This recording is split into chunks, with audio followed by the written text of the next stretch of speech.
where you want it. So that was soldered, acid, water, good to go.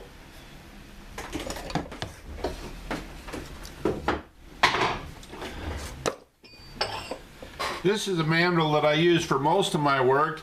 It goes from size 1 to 12. It's a less tapered than the ones that go from 1 to 15. And the 1 to 15 I'll use a lot on, say, men's rings or bigger items. So my first goal now is to get this to the size that I want it, rounded.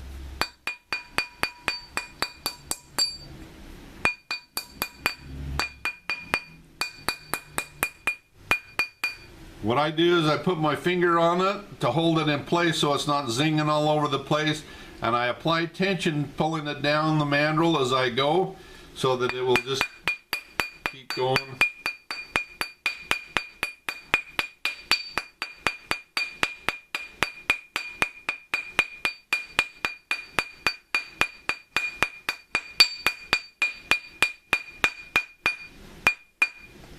You want to rotate as you go. Yeah, I rotate it around as I go so that if there's any spots that are raised up, that it will get hammered into place. So this ring, after hammering, came out to a true size 6 right there. But we've got to go to a size 7. So we'll do the next one.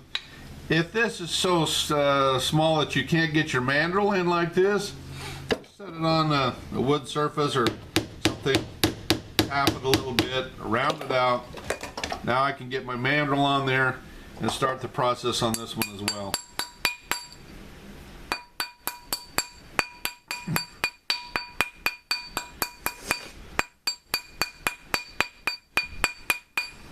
Don't hit your finger. That's why I always put my finger underneath, and then I don't have a problem of whacking my finger. Not that I haven't, but don't be afraid to hit this. With the rawhide mallet, you won't put any dents in the silver as you're working it up the mandrel.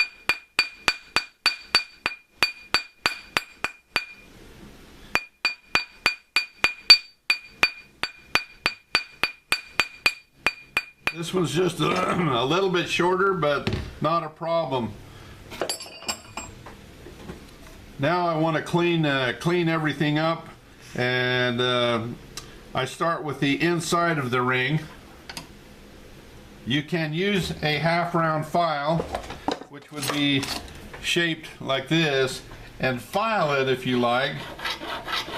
That's a lot of work for me. I suggest that you get a Fordham flex shaft.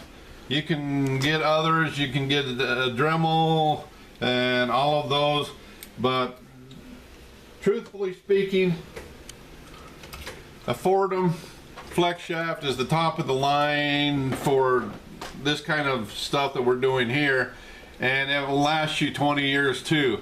So your investment for a Fordham is about 10 bucks a year, $1 a month. It's the best investment you can make.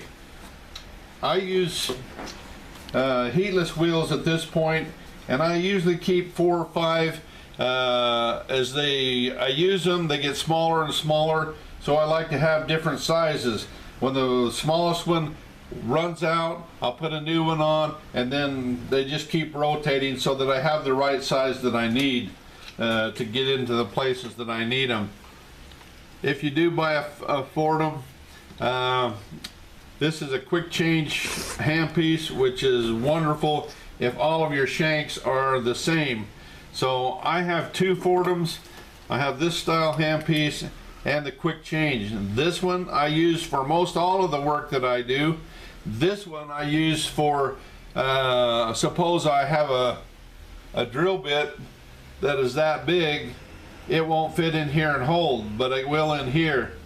Or if I have something big, which is, say my diamond burrs are bigger than the shank that fits in here, I can use them with this Fordham as well. So it's really beneficial if you're doing a lot of work to get 2 Fortums as time and money permits. But this I'm going to use on these right at this point. I'm going to clean the insides out first, especially I'm going to start at where the seam is.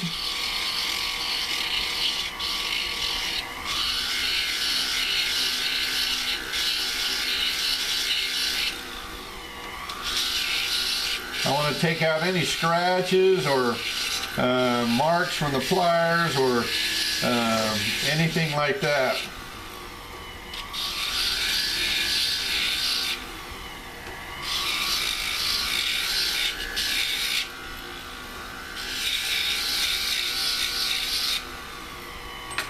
Oops. I have large hands, big fingers, and some of my friends have asked me how I make jewelry with these logs for fingers. Well, you learn to adapt and make tools that will help you to do what you want to do.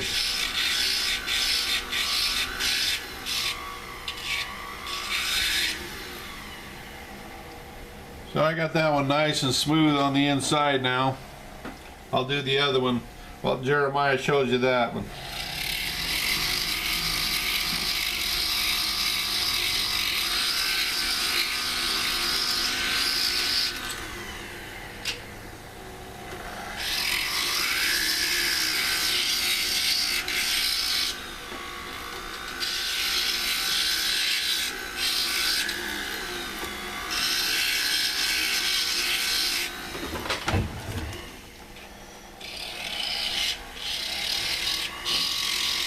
I want all of my silver filings and everything to drop in my lap tray so that I can sweep them up and send them to the refiner and not lose that money. Years ago when I didn't have a bench, I just let everything go on the floor and I swept it up and threw it in the trash can. And then I decided to build a lap tray to catch everything, and the first time I sent it to the refiners I got $700. So I realized I was sweeping a lot of money out the door. No kidding.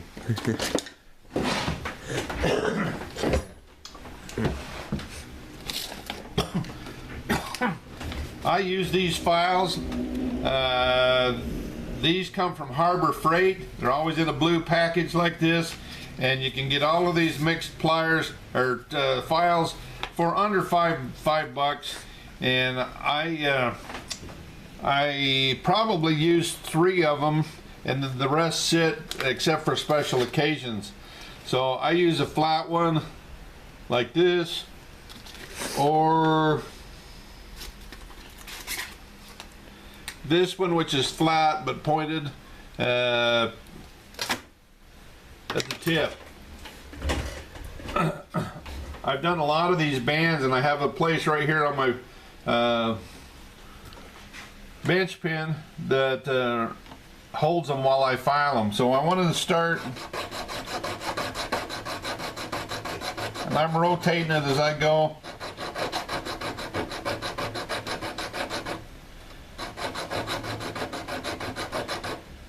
And you wouldn't have to do this on a half round wire or a low dome wire. You wouldn't have to do that, but these are, we started out with square wire. So I've got that one nice and smooth and flat on one side.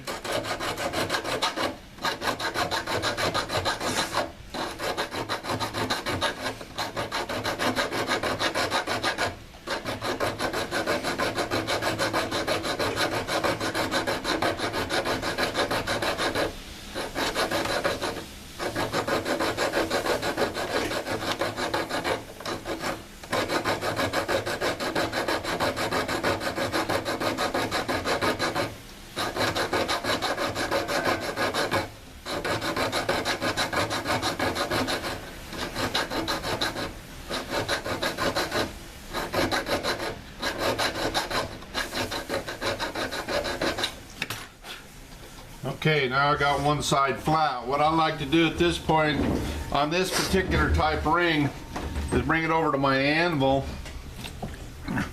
This is a disc cutter, and so it has a nice flat surface on it.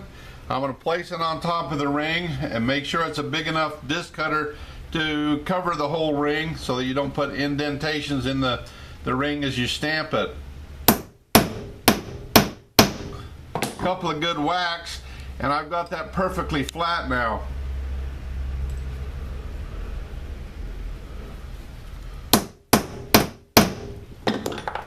Now I'll go back and file the other side down on the top.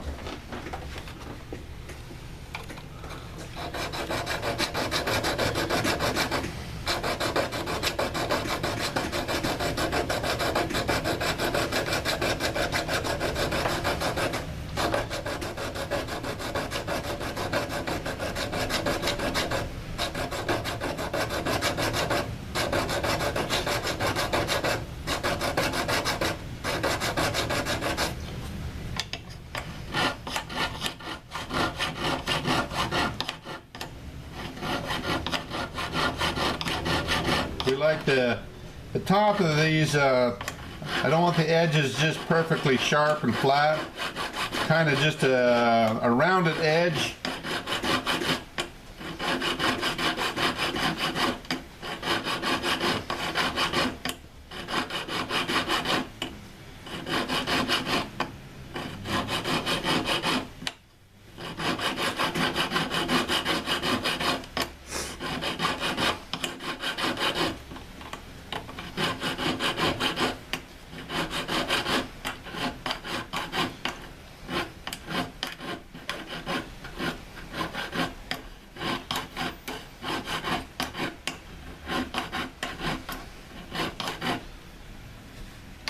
Looks good for that one.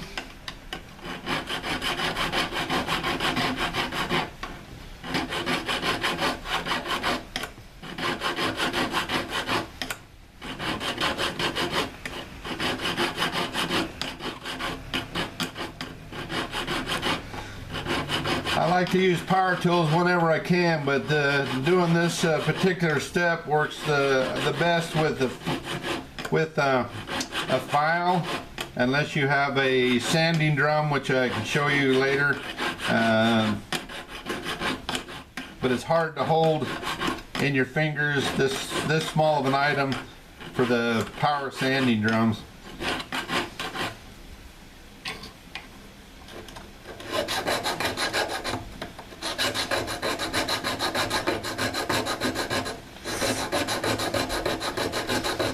We like these bands to be about 2 millimeters wide to 1.8 millimeters wide. If I had it a little bit too wide, I could just sand it down a little more, or file it down a little more to get the right width that I want.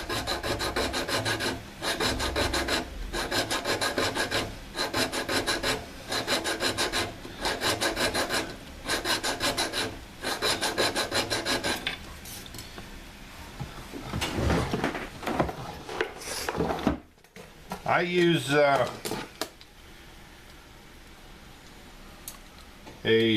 gauge like this. You can get them at Home Depot for about 35 bucks or other places cheaper. Absolute wonderful thing to have. I can measure that band. It's a little bigger. It's 214 right now. So we'll file it down a little bit more.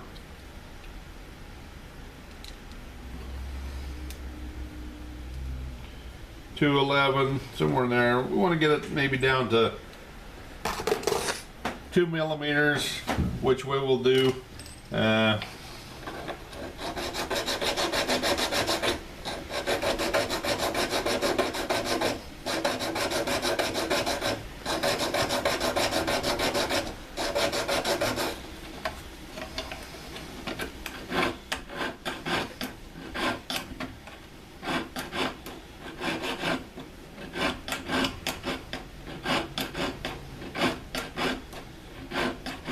Another good way to file those down is to lay a piece of sandpaper down either on a flat table or surface, and you can just run them back and forth And you can do it on different grits of sandpaper. You can do a really clean finish just using sandpaper and rubbing it back and forth like this. It's much finer than the file will do. And you can go even down to like a 600 sandpaper and make it really nice to go from right here to buffing. So that's another option. This is a tool that you'll use a lot as you get, if you know, tool I use it quite a bit. And you just get a paint stick from Home Depot or Lowe's. They'll give them to you free. And then you use some glue or double sticky tape and tape it on one side, just wrap it around a full sheet, and wonderful tool to use for not only this, but if you can use it like this, and it will give a wonderful smooth, evened out look all the way around your ring. It's just like a soft file and makes it really, really nice. Works really well on wider bands as well. The one thing that I do and use a lot is a rubber wheel, and I get these from Rio Grande. They're a coarse rubber wheel. Let's see, I want to go with a smaller one. I keep different sizes of these going all of the time too, because I go through these quick, but they work so well. And I can just take all of the file marks out on the sides and on the top as I go around.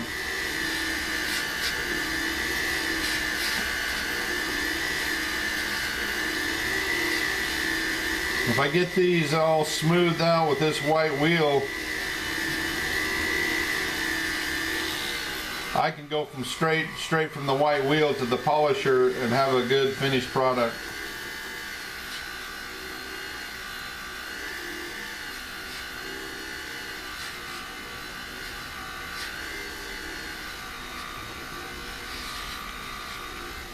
What I'm going to do, one step that I forgot is that Stamp it. I want to stamp it. I have my logo, which is LJ for Lance Johnson. It's an inside ring stamp. One whack. I've got it. If possible, I try not to stamp where my seam was, my solder seam. This is a 925 or a sterling silver stamp.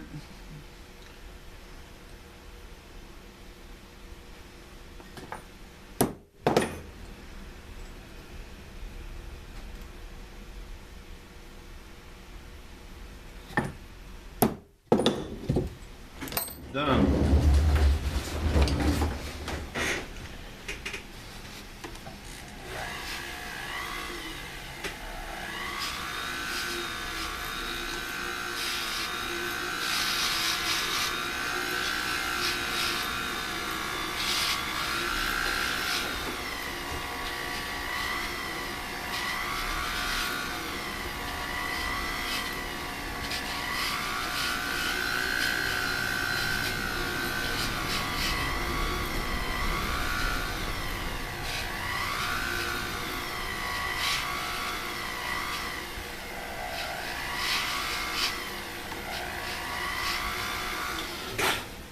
Now I know that these are not the right size yet, so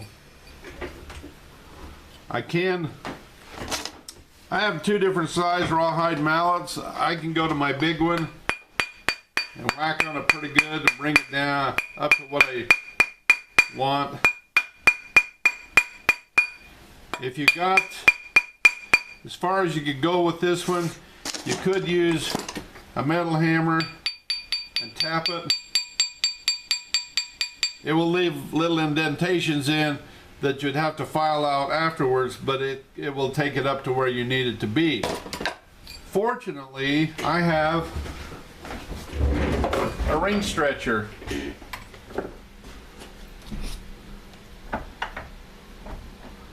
as I'm stretching it,